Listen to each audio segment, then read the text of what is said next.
2021년 1월 31일 주일 2부 예배를 성부와 성자와 성령의 이름으로 시작하겠습니다.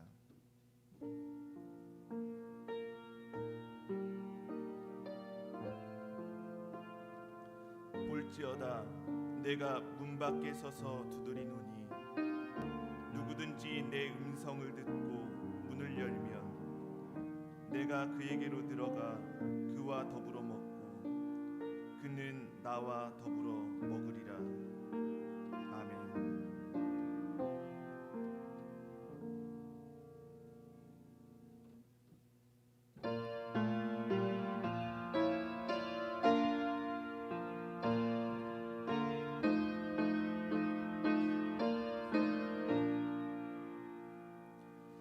주님의 마음을 못 받는 자 그 맘에 평강이 찾아오는 험악한 세상을 이길 힘이 하늘로부터 임함이로다.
기도하겠습니다.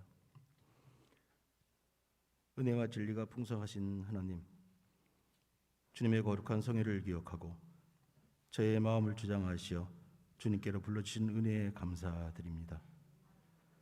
저희가 주님을 알기 전부터 저희를 알고 저희를 구원하기 위하여 예수님의 보혈로 저희를 구원하신 은혜에 참으로 감사합니다. 코로나19로 인하여 모두 함께 예배드리지 못하지만 이 시간 성령님 저희의 마음을 주관하사 은혜가 넘치는 예배의 시간 되게 주님 도와 주시옵소서. 1월의 마지막 날입니다. 지난 한 달 동안 우리가 다짐한 것들을 돌아봅니다. 새해 새로운 마음으로 다짐한 마음들이 얼마나 행하여지는지, 주님과 동행하겠다고 기도하겠다고 하고 우리의 이웃을 위해 사랑하겠다고 하는 마음들이 한낱 말뿐이 된 것은 아닌지, 성령님 이 시간 저에게 회개의 영을 주셔서 다시 한번 마음을 다짐하는 귀한 시간 되게 하옵소서. 사랑의 하나님, 이제 조금 있으면 민족의 명절인 설날입니다. 악한 전염병으로 인하여 사랑하는 가족과 이웃과 함께 할 수 없는 시대가 되었습니다. 지난 1년간 저희의 마음의 문이 닫힌 채 살아왔습니다. 온 나라가 경제적으로 어려움에 처해 있습니다. 소상공인들과 일터들이 지난 1년간 너무나도 고통의 시간들이었습니다. 능력의 하나님, 이 고통에 신음하는 백성들의 소리를 들으시고 은혜 내려 주시옵소서. 하나님을 만나게 하시고 이들에게 지혜와 용기를 주셔서 이 어려운 시기를 이겨나갈 수 있게 주님 도와 주시옵소서. 온 나라의 교회와 성도들이 연합하여서 나라를 위해, 우리 이웃을 위해, 교회를 위하여 기도하게 주님 도와주시옵소서. 악을 물리치고 선을 이루게 하옵소서. 아버지, 간절히 간구하옵기는 저희 교회를 위해서 기도하오니 코로나가 진정되어 모든 예배가 회복되게 하시고 크고 작은 모임들마다 하나님께서 친히 역사하심으로 새롭게 저희의 모든 것들이 주님의 몸된 교회를 위하여 지체의 역할을 감당할 수 있는 믿음을 허락하여 주시옵소서. 서로를 위하여 기도하는 교회 되게 하옵소서. 육신의 질병으로 고통받는 성도들을 위해서 기도하고 시험을 당하고 물질로 인하여 어려움에 처한 성도들을 위해서 기도하며 나라와 교회 그리고 이 지역 사회의 복음화를 위하여 기도하는 복된 가족교회와 성도들 되게 주님 도와 주시옵소서. 해외에서 주님의 일을 감당하는 선교사님들을 보호하여 주시고 그 사역을 통하여 귀한 열매가 맺어질 수 있도록 은혜 내려 주옵소서. 또한 이 시간 주님의 말씀을 대언하실 목사님 위에 크신 은혜와 능력을 더입혀 주시고 강건케 하옵소서.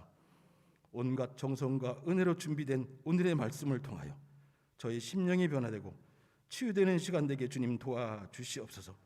먼저 무릎으로 주님을 향하는 목사님과 모든 교육자들에게 주님 축복하여 주시옵소서. 은혜의 찬양을 드리는 찬양대회도 함께하여 주시옵소서. 교회 각 기관과 차량, 안내 등 모든 수고하는 손길을 위해도 축복하여 주시옵소서. 하나님, 저에게 주님이 주시는 한없는 축복으로 인하여 날마다 승리케 하시며 저희의 연약함과 부족함을 주님의 강하심과 부여하심으로 채워 주실 줄 믿습니다. 저희 예배를 기쁘게 받을 줄 믿사오며 예수님의 이름으로 간절히 기도 올리옵나이다. 아멘.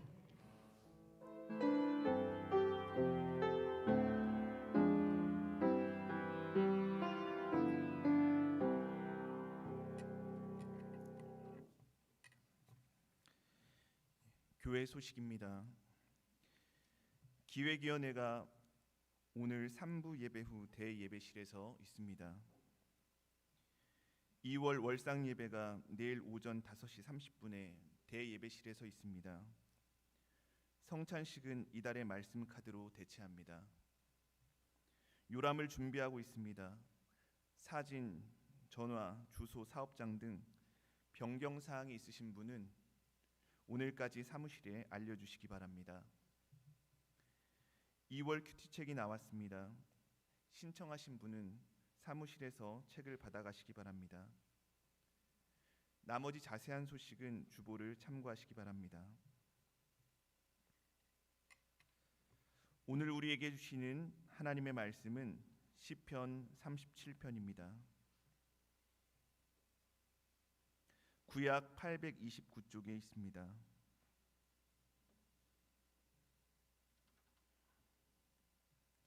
시편 37편 34절에서 40절 말씀 제가 봉독하겠습니다. 여호와를 바라고 그의 도를 지키라. 그리하면 네가 땅을 차지하게 하실 것이라. 악인이 끊어질 때 내가 똑똑히 보리로다. 내가 악인의 큰 세력을 본즉 그 본래의 땅에 서 있는 나뭇잎이 무성함과 같으나 내가 지나갈 때 그는 없어졌나니 내가 찾아도 발견하지 못하였도다. 온전한 사람을 살피고 정직한 자를 볼지어다. 모든 화평한 자의 미래는 평안이로다. 범죄자들은 함께 멸망하리니 악인의 미래는 끊어질 것이나 의인들의 구원은 여호와로부터 오나니 그는 환난 때에 그들의 요새이시로다. 여호와께서 그들을 도와 건지시되 악인들에게서 건져 구원하심은 그를 의지한 까닭이로다. 아멘.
코로나19가 잡힐 듯 하면서도 잡히지 않고 있죠.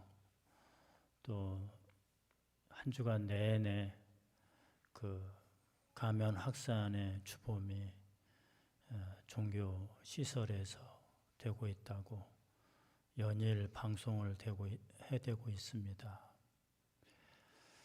우리는 이 시점에서 이제는 정부하고 싸울 일이 아니라 잘 지키는 것밖에 없다. 왜 우리가 그거 가지고 싸워야 되는가 그런 생각을 해봅니다. 우리 교회도 자기 자신을 위해서 하여간 잘 지켜주시기 바랍니다. 교회에서 방역도 잘 하고 있고요. 또 여러분들 마스크 꼭꼭 쓰고 다니고 있고, 또 여러분들에게 마스크까지 다 나눠준 이유는 마스크 하나도 지금 불안하지 않습니까? 그래서 좀 안전하고 분명하고 확실한 것을 연말에 기념으로 나눠드리고, 또 모자라서 또 재차 주문을 해서 여러분들이 나눠드렸는데, 그건 한 번 쓰는 게 아니에요. 그냥 여러 번 빨아 써도 됩니다. 안전하게.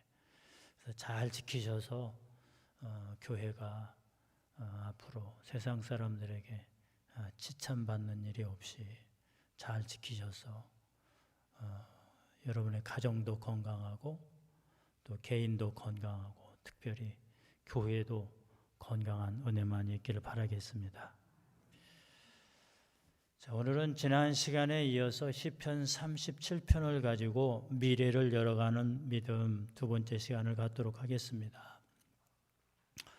다윗은 이 시편 37편에서 자기 자신의 삶을 회고하면서 특별히 젊은이들에게 미래를 이렇게 살았으면 좋겠다. 그래서 미래를 열어가는 단어를 다윗은 땅이라고 하는 현실적인 단어를 사용하고 있다. 다윗에게 이 땅이라고 하는 것은 소유의 개념이 아니라 움직이는 힘이라고 하는 것이죠. 자, 우리가 집을 산다든지 땅을 산다든지 하면은 소유할 때까지 그것을 얻기 위해서 우리는 부단히 노력을 해야 되고 그것을 얻기 위해서 움직여야 됩니다. 그것이 미래예요. 자, 그 땅 목표를 이루어가는 첫 번째 믿음은 성실이라고 하는 그 미래를 여는 행동 단어였다 말씀드렸죠. 우리가 성실이라고 하는 것이 몸에 익숙해지면은 악인들이 잘 되는 거 부러워할 필요 없다. 자, 우리들이 싫어하면서도 하려고 하는 게 뭐가 있어요? 땅을 투기하는 사람들 부러워합니다. 이상해요. 왜 그렇죠? 내 안에 성실이 결여될 때 나타나요.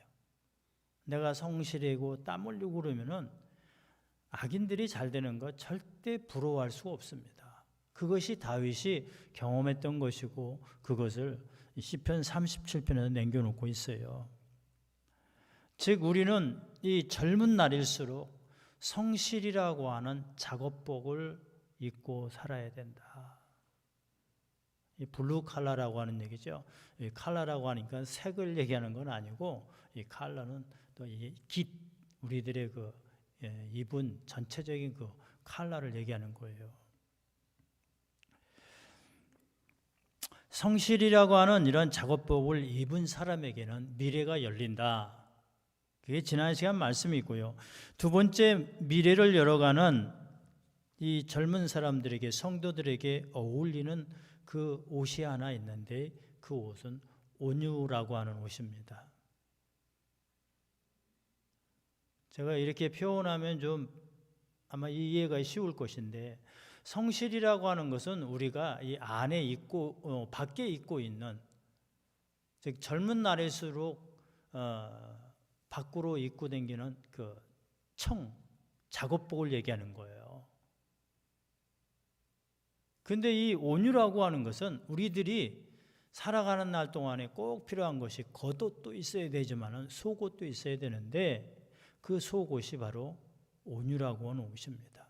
그럼 우리 마음에서 이미 나와야 돼요. 성실은 우리 행동에서 나오는 것입니다. 그래서 다윗은 온유한 자가 땅을 차지할 수 있다 이렇게 얘기하고 있습니다. 한번 따라합니다. 온유한 자가 땅을 차지할 수 있습니다.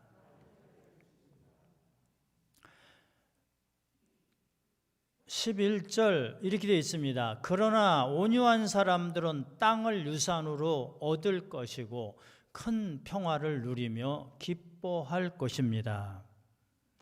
의인들은 땅을 유산으로 받고 거기서 영원히 살 것입니다. 땅을 누리고 얻을 사람들이 온유한 사람, 의인이라 이렇게 두 절에 표현이 되어 있는데, 즉 다윗은 온유한 자하고 이 의인을 동격으로 보고 있습니다. 의인이 온유한 자고 온유한 사람은 의인이라는 것이에요.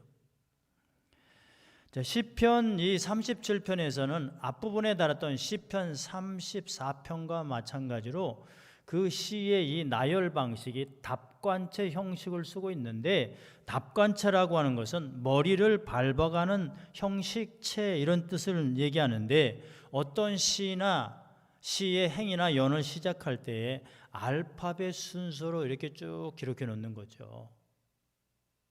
그래서 이 시도 마찬가지로 이 히브리어 알파벳 알레벳부터 시작해서 이 타브까지 사용하고 있는데,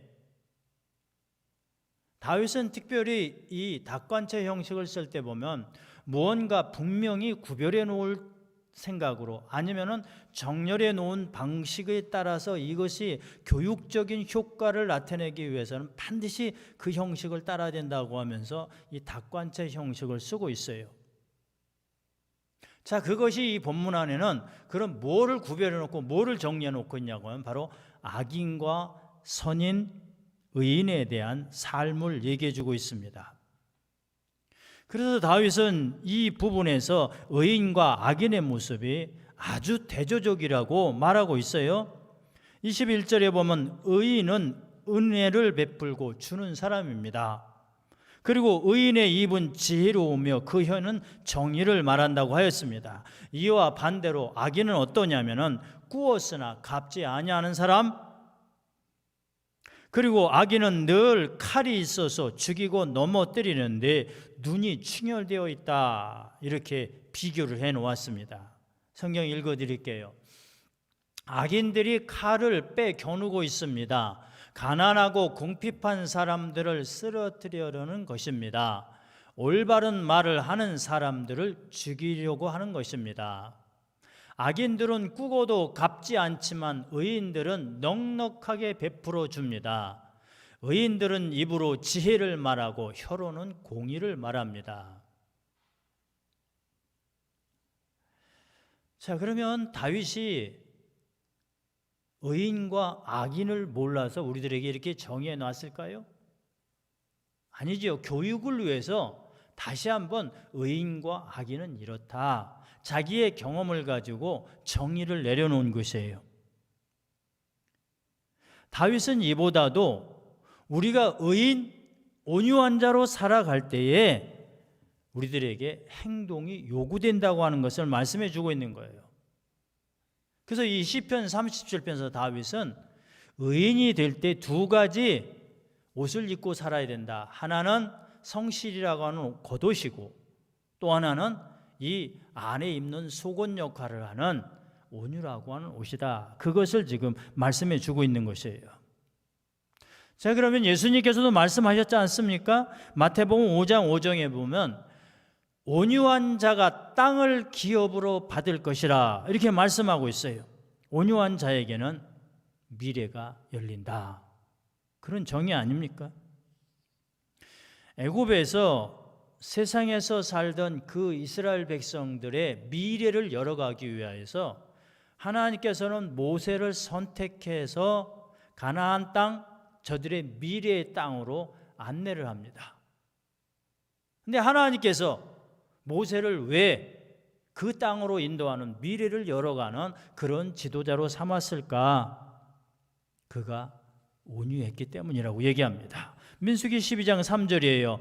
이 사람 모세는 온유함이 지면의 모든 사람보다 더하더라. 그 온유함이 완벽했다는 게 아니에요. 지금 살고 있는 사람의 그 사람보다도 조금 나아 있었다. 그게 온유예요. 켄달이라고 하는 사람이 지은 책을 하나 소개할게요. 하나님이 응답하실 때라는 책이 있습니다. 켄달은 이 여러 가지 그 챕터 장에서 좋은 얘기들을 많이 하고 있지만 특별히 5장 가운데 보면 자신도 모르는 사이에 시험을 당할 때 그런 주제 속에서 이 모세의 이야기를 합니다. 제가 그대로 좀 읽어드릴게요. 하나님께서는 신실한 일을 들어 쓰신다. 하나님께서 우리를 시험하시거나 우리에게 고난을 허락하실 수 있다. 모세에게 드디어 골칫거리 백성들에 대한 안갚음의 기회가 왔다. 그러나 모세는 그렇게 하지 않았다. 오히려 하나님의 말씀에 그는 반대하고 나섰다. 모세는 자신에게 항상 불만을 토로하며 불순종했던 백성들을 위하여 하나님께 중보 기도를 드렸다. 사실 그것이 하나님께서 모세에게 진정 바라시던 것이었다. 이러한 시험을 통해서 하나님께서는 우리의 인간됨을 밝히 드러내신다. 모세가 430년 동안에 세상에 속해 있던 그 옷을 벗지 못한 사람들을 데리고 나오는데 홍해를 건너고 광야에 와서 수없는 경험을 하지 않습니까?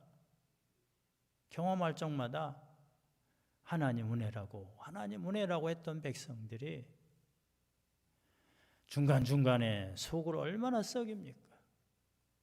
속 많이 썩여요. 이스라엘 백성들이 광야를 살면서 속썩였던 백성들이 몇 프로라고 생각해요? 가나안 땅을 정탐하고 왔던 그 정탐꾼들에 의하면은 그 프로테이지를 보면 80%가 넘지 않습니까?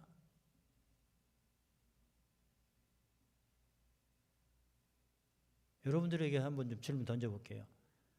여러분 자신들은 교회 속에서 80%의 사람입니까? 아니면 그래도 주님 뜻이 있어. 그리고 저 하나님이 보여주시는 구름 기둥, 불 기둥만 바라보고 가고 있습니까? 매사가 불평인 사람들 있잖아요. 안 된다. 시기 질투는 또 얼마나 많은지요. 성경 뭐가 돼 있어요? 그 사람들에게는 미래가 없었습니다. 가나안 땅 미래가 약속되어 있었지만은 이 사람들에게는 미래가 안 보였어요. 스스로 저들이 본 것 때문에 가려지고 들어갈 수 없었던 미래가 없었던 사람들이 80%입니다.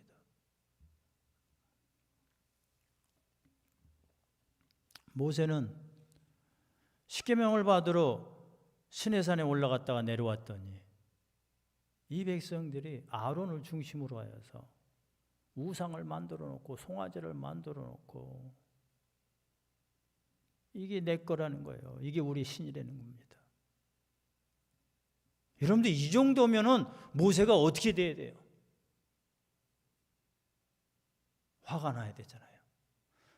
근데 모세는 화를 내지 않았어요. 하나님이 도리어 화가 나셔가지고 하나님께서 이 백성을 다 진멸해버리겠다래. 그때 모세가 무슨 기도하죠? 중보 기도하잖아요. 하나님, 그러면 내 이름도 빼주세요.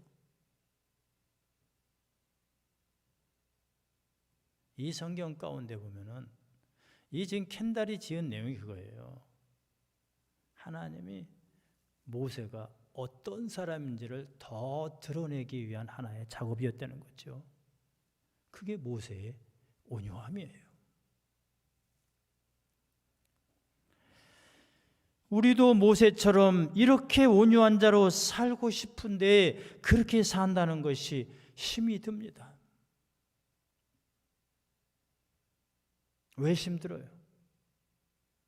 다윗은 두 가지로 지금 보고 있습니다. 하나는 악인이 온유한 자를 가만히 내버려 두질 않습니다. 12절이에요. 악인들이 의인들에게 음모를 꾸미고 이를 갈고 있습니다.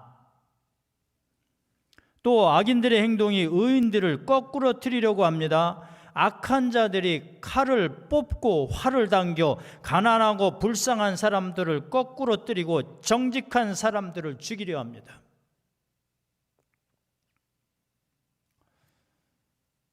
우리들도 이러한 일을 많이 당합니다. 근데 그것은 눈에 보이잖아요. 아휴, 또 나를 위해서 이를 갈고 있구나. 또 나를 향하여서 칼을 갈고 있구나. 그래서 그거는 내가 잘 참아낼 수가 있어요. 온유한 자로 살고 싶은데 허물어지는 이유가 이 여기에서 우리들에게 다가오는 그런 악인들의 행동 때문이 아니라 내 안에서 지금 일어나고 있는 잘못 보고 있는 일들 때문에 허물어지고 또 넘어진다고 다윗은 그 부분을 얘기해 주고 있어요. 35절입니다. 나는 악하고 무자비한 사람들을 보았습니다. 기름진 땅에선 푸른 나무처럼 번성한 듯 보였습니다. 의인의 길을 따라가면 한결같은 대로가 큰 길이 펼쳐지고 흔들림 없이 살 줄 알았는데 오히려 잠깐 눈을 들어서 보니까 악인들이 너무 잘 되는 거예요. 거기다가 세력이 막강합니다. 악인들이 잘 되는 모습이 나뭇잎이 무성한 것과 같아요. 그 세력은 어느 정도냐면 본토에 심겨진 나무처럼 번성한다고 했습니다. 악인의 뿌리가 얼마만큼 깊고 무성한지를 얘기하는 거예요. 아니, 저 사람은 하나님을 알지도 못하는데 아버지가 저렇게 해놓은 거 참 부전자전했는데 참 잘돼. 그게 부러워지기 시작하는 거예요. 그게 우리의 눈에 지금 우리가 지금까지 가지고 있었던 온유한 마음을 흐트러뜨리고 있는 것 아닙니까? 다윗도 많이 흔들렸어요. 너무 많이 흔들렸습니다. 그래도 흔들리고 난 다음에 이 시를 해결하고 난 다음에 쓴 것 아닙니까? 조금만 더 참고 기다렸더니 악인과 온유한 그 의인의 길이 극명하게 달라지는 것을 다윗은 볼 수 있었던 것입니다. 그래서 34절에서 이렇게 얘기해요.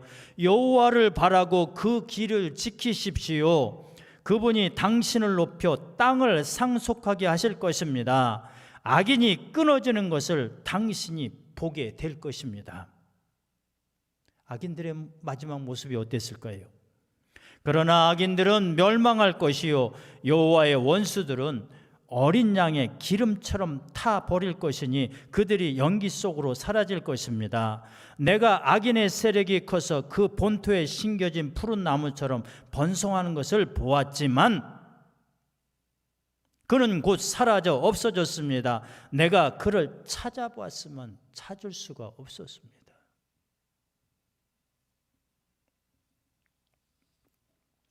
다윗은 악인과 의인의 마지막을 잘 비교해 놓고 있습니다. 22절이 있죠. 여호와께서 복 주시는 사람들은 이 땅을 유산으로 얻을 것이요 그분이 저주하시는 사람들은 끊어질 것입니다.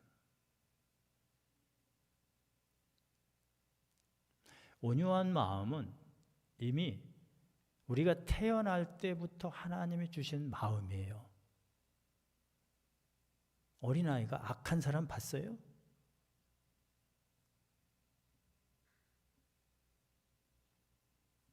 그래서 온유한 은혜를 받아야 되지만은 온유한 것을 지키는 것이 그것만큼 더 중요한 거예요. 한번 따라합니다. 온유한 마음을 지키자. 이것 끝까지 지키면 미래가 있는 것 아닙니까? 시편 37편에서 23절과 24절은 너무나 많은 사람들이 외우고 또 그렇게 되기를 바라고 그 말씀에 확신을 가지고 그리고 그 말씀을 묵상하면서 내 것으로 삼아요.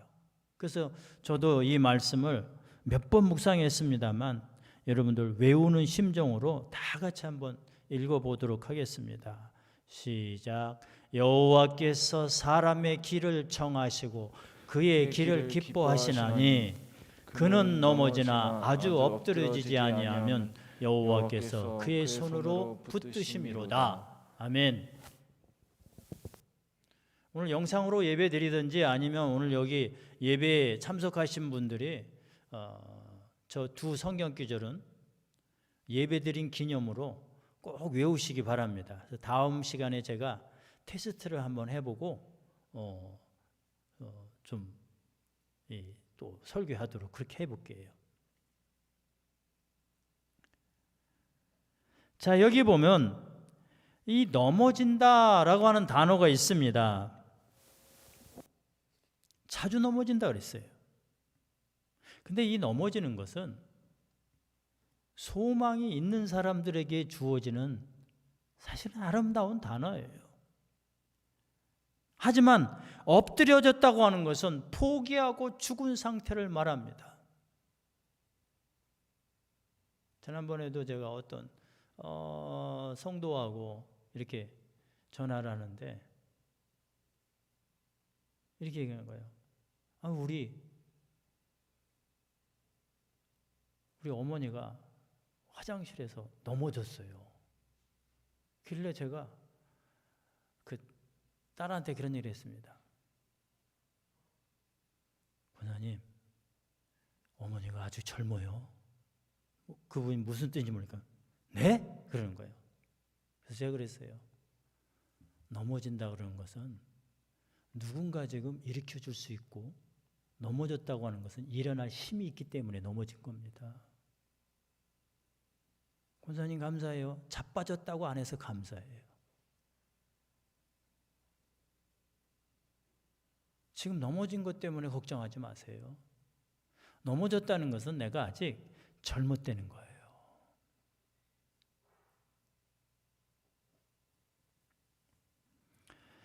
우린 자주 넘어집니다. 힘이 있어서 넘어지는 거예요.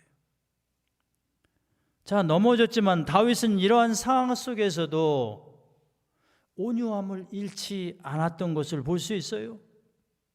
이 온유함은 바로 누군가를 불러들이는 마음, 그것이 믿음이었고 자기 자신을 일으키는 힘이 되었습니다. 성경에서는 다윗의 이것을 뭐라고 하냐면 바로 하나님의 손이었다. 이렇게 고백하고 있어요. 자, 우리 눈에 지금 두 가지가 보이지 않습니까? 하나는 악인들이 이를 갈고 칼을 들고 우리를 해하려고 하는 것이 보여져요. 근데 그것이 이제는 안 보여져야 되는데 그 악인들이 잘 되는 것이 눈으로 보여지니까 우리들이 자꾸 넘어지고 또 넘어진단 말이에요. 그런데 그 중에서도 다윗은 그러다가 하나님이 주신 그 은혜, 그 온유함을 잃지 않았을 적에 자기를 붙잡아주는 하나님의 손을 발견했던 것입니다. 그게 하나님의 은혜 아니에요? 다윗이 고백하는 건 뭐예요? 온유한 자를 하나님께서 붙잡고 계시다는 것을 발견한 것입니다. 17절이지요. 같이 읽어볼까요? 시작. 악인들의 팔은 부러지겠지만 여호와께서는 의인들을 붙들어 주십니다. 아멘. 하나님이 그러면 우리들이 사는 날 동안에만 여러분들 붙잡아 주십니까? 마지막 날까지 붙잡아 줘요. 다윗은 재판장에까지 가서 마지막 삶의 모습 속에서도 하나님이 우리를 붙잡아 주신다고, 어떠한 사람을, 온유한 사람을 붙잡아 주신다고 그 결론을 이렇게 얘기하고 있어요. 33절입니다. 그렇지만 여호와는 의로운 사람들을 악한 자의 손에 두지 않으십니다. 그들이 법정에 서게 되더라도 벌을 받지 않게 하실 것입니다.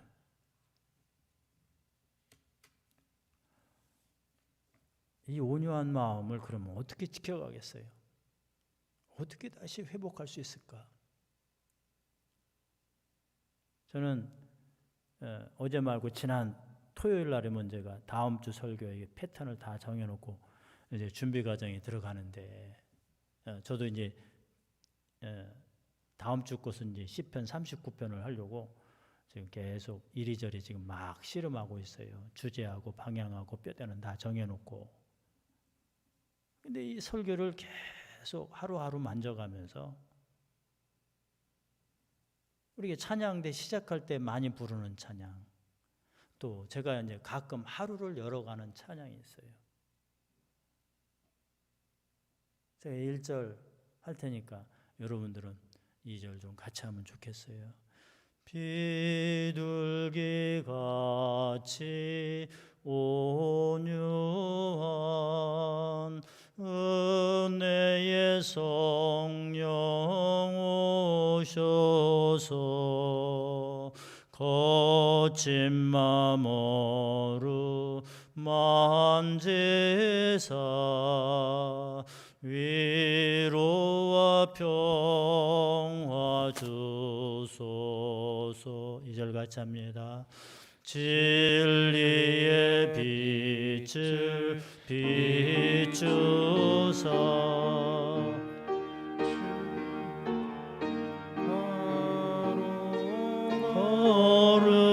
걸으며 주님을 옆에 모시고 경건히 살게 하소서. 그러면 이제 두 번째 온유의 옷을 입자 그랬는데 온유가 무엇입니까? 과연 온유가 부드러운 마음입니까? 온유가 부드러운 마음일까? 국어사전적인 의미로 볼 땐 맞지요. 다윗은 이 온유한 것을 31절에 보면 하나님의 교훈을 그 마음속에 두고 살기 때문에 결코 넘어지지 않습니다. 한번 따라합니다. 온유는 하나님의 말씀이 내 안에 있는 것이다. 모세 보세요.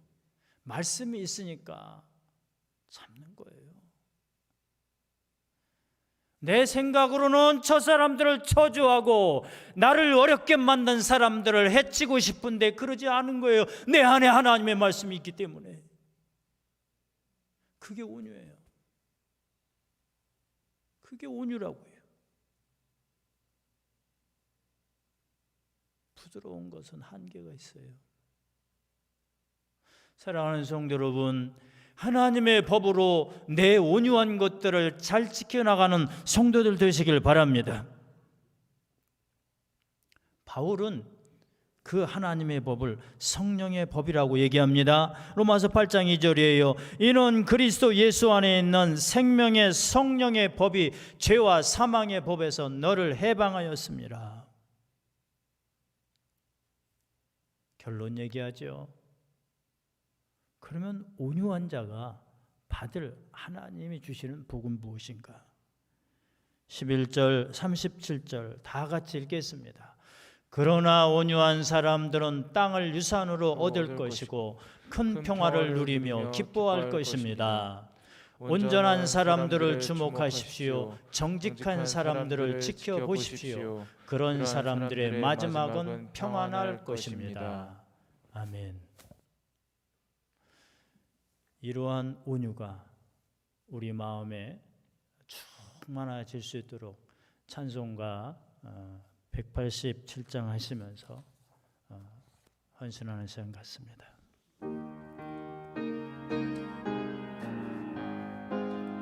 비둘기같이 온유한 비둘기같이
믿음의 삶을 살려고 노력하지만 내 뜻대로 되지 않는 것이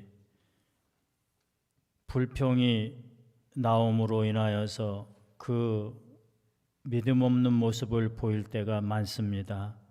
악한 자의 형통함 때문에 나의 믿음이 좌우되지 않도록 성령님께서 우리의 마음과 생각을 다스려 주옵소서. 온유한 자를 붙잡아 주시는 하나님을 바라다 봅니다. 하나님의 말씀으로만 소망으로 삼는 그리스도인이 되게 하여 주옵소서. 오늘도 하나님만 의지하며 성전에서, 가정에서, 각자의 처소에서 성전 삼아 기도하며 예배를 지키고 축복의 현장에 있습니다. 하나님, 이 어려운 시기에 예배가 우리 모두를 지키는 것이 되게 하시고 예배를 통하여서 붙잡아 주시는 하나님의 은혜를 만나게 하여 주옵소서. 귀한 예물 드렸습니다. 하나님, 하는 일들마다 복되게 하시고 특별히 육신의 질병으로 인하여 힘들어하는 자녀들에게 다시 소망이 되게 하시고 능력이 되게 하여 주셔서 고침받는 일들이 일어나게 하여 주옵소서. 경제적으로 힘들어하는 자녀들 다시 한번 힘을 주시고 마음에 상처받은 영혼들 다시 한번 위로를 주시고 성령의 역사로 하나님의 은혜 가운데 회복되어지는 은혜만이 있게 하여 주옵소서. 10의 1조 감사 예물 1,000번째로 하나님 앞에 다가서는 성도들을 기억하시고 하나님이 주시는 건강함과 평안함이 있게 하옵소서. 예수 그리스도의 이름으로 간절히 기도하옵나이다. 아멘.